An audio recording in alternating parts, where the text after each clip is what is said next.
La photographie me permet de mettre en action des idées. Elle me permet de comprendre cette notion de réel.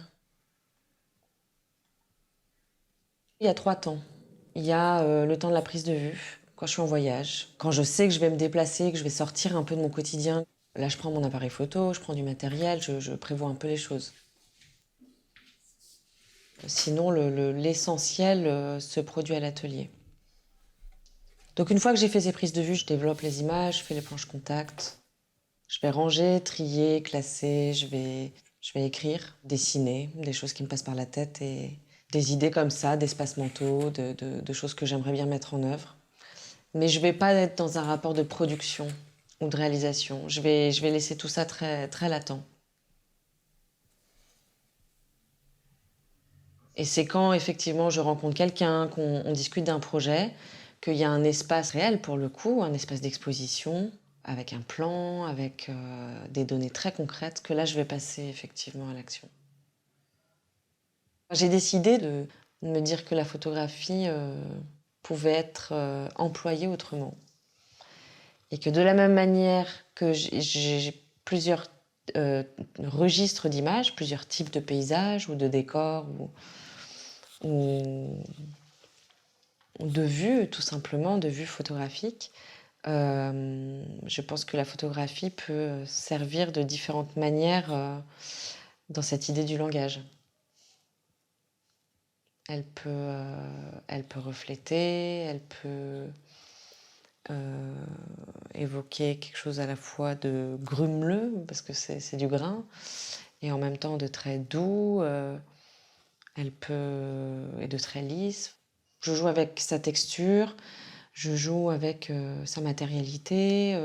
Est-ce que je vais utiliser du papier brillant ou mat? Quel type de profondeur j'ai envie d'ouvrir ou pas? Est-ce que j'ai envie de garder de l'opacité?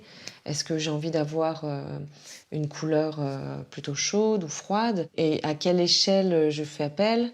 Et la photographie, c'est ça en fait. Ça devient une matière à penser.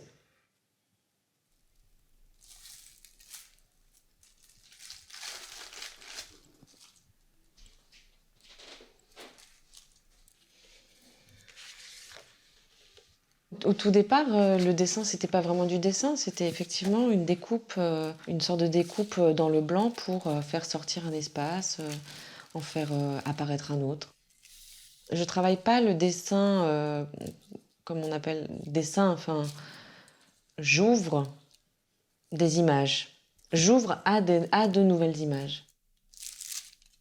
En associant le dessin ou justement ces aplats gris ou ces tracés, en associant cette pratique-là à l'image, à la photographie ou juste à une matière lambda, j'accompagne l'image et j'ouvre à une nouvelle manière de regarder les choses, à une nouvelle manière de circuler aussi dans l'image et autour de l'image.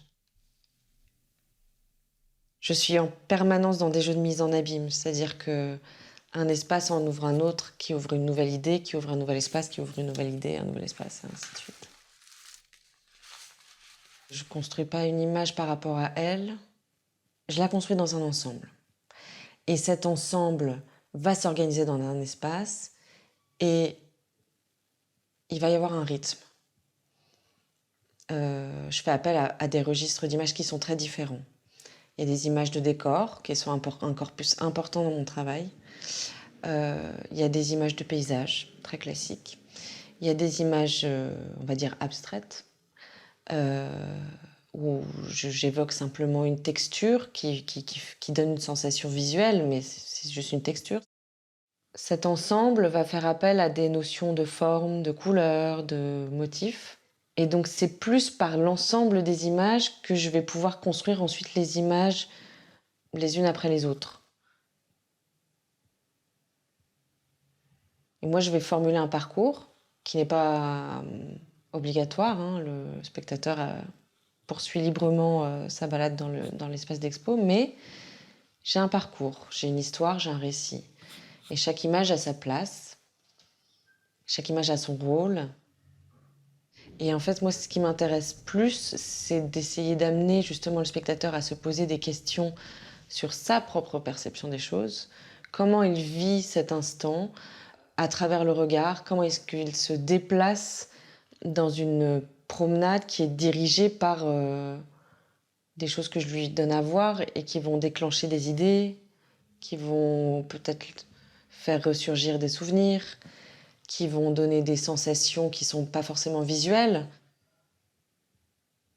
Je travaille l'espace de sorte qu'il puisse rebondir, qu'il puisse comprendre que les images sont à la fois des lieux de projection, mais aussi un langage, des éléments qui peut assembler un peu à sa manière. Et j'essaye de pas trop charger les choses, de laisser beaucoup d'espace libre aussi, d'espace vacant, parce que il faut qu'il ait aussi de la place pour qu'il puisse vivre son expérience. On est dans un espace autre et un temps qui n'est plus du temps, quoi. Enfin, on est ailleurs.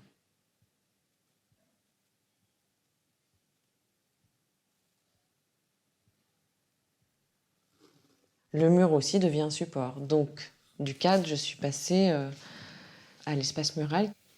Et c'est dans ces changements d'échelle qu'il y a des déplacements intéressants.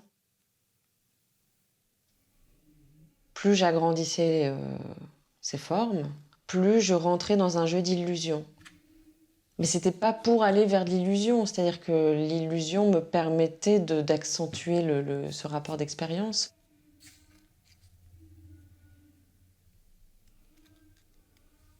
J'ai travaillé le champ lexical, tout l'espace sémantique de la photographie, presque naïvement, j'allais dire. C'est quoi la profondeur de champ, c'est quoi le hors-champ, c'est quoi la netteté, c'est quoi le cadre, c'est quoi le support. Enfin, et puis je me suis aperçue à chaque fois que ça amenait, ça amenait d'autres mots et que ça me permettait de formuler des idées et que c'est là que ça générait des pensées, que j'ai commencé à activer des gestes, à déplacer justement le format à l'échelle, que j'ai commencé à employer d'autres types de matériaux. Et le hors-champ est un exemple de ça. Et je pense que le travail de l'espace vient d'une certaine manière de cette idée du hors-champ que j'ai essayé d'étirer, d'agrandir, de déployer. Il y a beaucoup une notion de déploiement en fait dans mon travail, sous différentes formes, par différents biais. Et ça aussi c'est infini, tout comme l'espace mental c'est infini. J'ai envie de travailler cette idée d'expérience et de continuer à déambuler dans des espaces. J'ai envie de continuer à découvrir des espaces en fait, à déployer en permanence.